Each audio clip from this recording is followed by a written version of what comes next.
नमस्कार। मौलिक शक्ति न्यूज में आपका बहुत बहुत स्वागत है और मैं हूं आपके साथ साइमा। क्या अब मुस्लिम विधायकों को सदन के बाहर फेंक दिया जाएगा?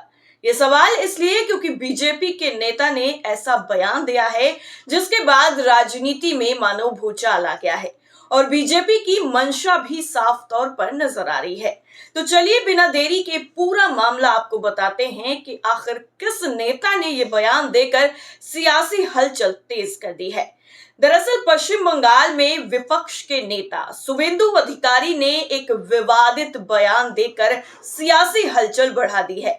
शुवेंदु अधिकारी ने कहा है कि 2026 में बंगाल में विधानसभा चुनाव होंगे। अगर बीजेपी राज्य की सत्ता में आती है तो भाजपा मुस्लिम विधायकों को विधानसभा से बाहर निकाल देगी। बीजेपी नेता के इस बयान के बाद विवाद पैदा हो गया।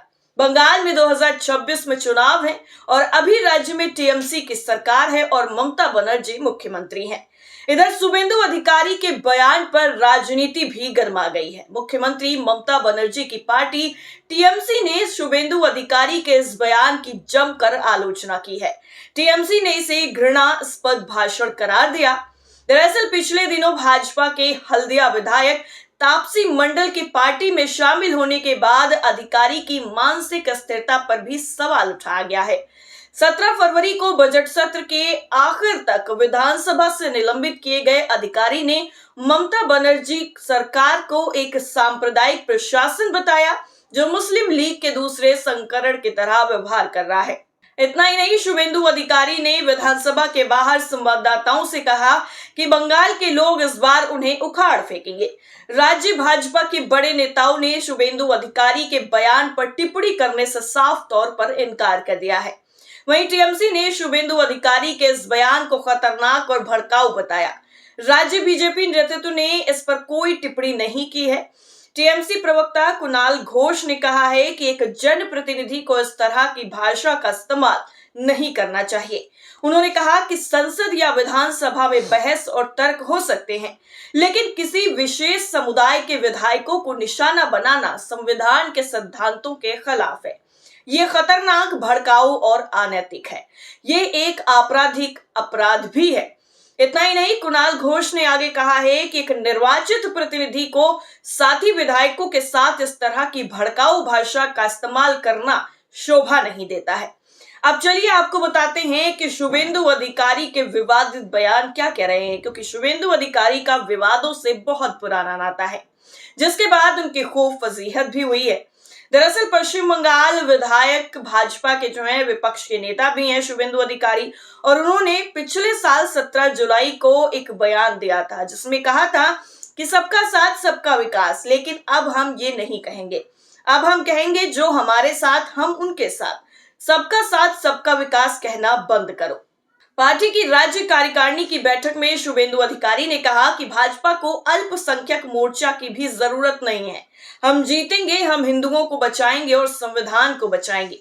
प्रधानमंत्री नरेंद्र मोदी ने 2014 में सबका साथ सबका विकास का नारा दिया था। हालांकि कुछ घंटे बाद ही शुवेंदु अधिकारी ने अपने बयान पर सफाई दी। उन्होंने कहा कि ये नारा प्रधानमंत्री ने दिया था और ये अभी भी कायम है। भाजपा कार्यकर्ता के तौर पर मैंने बहुत दुख के साथ अपनी बात रखी कि भाजपा की राज्य इकाई को पार्टी कार्यकर्ताओं के साथ खड़ा होना चाहिए, ना कि उन लोगों के साथ जो भाजपा के साथ नहीं खड़े हैं। इतना ही नहीं, शुवेंदु अधिकारी ने आगे कहा कि मैंने जो कहा वो राजनीतिक बयान है और इसका प्रधानमंत्री नरेंद्र मोदी के सबका साथ सबका विकास नारे से कोई लेना देना नहीं है। जब मैं अपने निर्वाचन क्षेत्र में जाता हूं तो वहां विकास कार्यों से हिंदू और मुस्लिम दोनों को फायदा होता है। फिर भी हमें सुनने को मिलता है कि भाजपा एक हिंदू पार्टी है। हमें काले झंडे दिखाए जाते हैं और हमारी गाड़ियों पर पत्थर फेंके जाते हैं। हमने अब तक जो कुछ भी किया है वो देश के हर नागरिक के लिए किया है, चाहे वो किसी भी धर्म का हो। मेरे बयान निजी हैं और इसका पार्टी की सोच से कोई लेना देना नहीं है। मेरे निर्वाचन क्षेत्र में अल्पसंख्यक मोर्चा था। मैंने मिलन उत्सव में 700 लोगों के साथ ईद मनाई और भाजपा उम्मीदवार अभिजीत गांगुली को एक भी वोट नहीं मिला। सांप्रदायिक मतदान ने भाजपा को बहुत प्रभावित किया। अब ये पूरा बयान शुवेंदु अधिकारी को क्यों देना पड़ा, चलिए वो भी पॉलिटिकल एनालिसिस समझते हैं।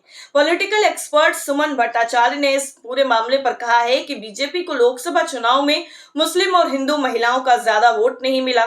झारग्राम और नंदीग्राम में 90% महिलाओं ने टीएमसी को वोट दिया। ममता सरकार की योजनाओं का भी असर है। लक्ष्मी भंडार योजना से हर महीने महिलाओं को 1,000 रुपए मिलते हैं। इसके साथ ही सीनियर जर्नलिस्ट प्रभाकर मणि तिवारी ने बताया कि शुभेंदु अधिकारी और सुकांत मजूमदार के बीच बनती नहीं है। बैठक में चुनावी रिजल्ट के विश्लेषण के दौरान बहस हो गई। शुभेंदु अधिकारी का कहना था कि सबका साथ सबका विकास बेकार की बात है। जो हमारे साथ है हम उनके साथ हैं।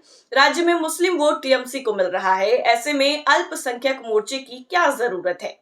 राज्य में लोकसभा चुनाव के दौरान और चुनाव नतीजों के बाद कई जिलों में हिंसा की खबरें भी सामने आई थी और नतीजे आने के बाद कोलकाता, नॉर्थ 24 परगना, साउथ 24 परगना, वर्धमान और कूच बिहार में भी चुनाव शुरू होने से लेकर काफी वक्त तक इसमें 500 से ज्यादा घटनाएं हुई, जिसमें 5 लोगों की मौत होने की खबर भी सामने आई थी। इसके साथ ही 6,000 से ज्यादा लोग घायल बताए गए। इसके साथ ही ये जो पूरा मामला है वो और ज्यादा राजनीतिक हुआ।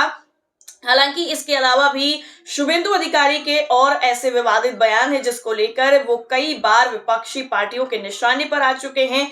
नेताओं ने उन पर जोरदार तरीके से हमला बोला है और अब एक बार फिर से शुभेंदु अधिकारी का ये जो विवादित बयान है उसके बाद पश्चिम बंगाल की राजनीति में एक नए मुद्दे की शुरुआत हो गई है और शुभेंदु अधिकारी के इस बयान पर बीजेपी की तरफ से किनारा कर लेने को लेकर भी कई तरीके के सवाल खड़े हो रहे हैं। इस पूरी रिपोर्ट पर आपकी क्या राय है, कमेंट करके जरूर बताइए। फिलहाल के लिए इतना ही। बाकी खबरों के लिए जुड़े रहिए मौलिक शक्ति न्यूज के साथ। तब तक के लिए नमस्कार।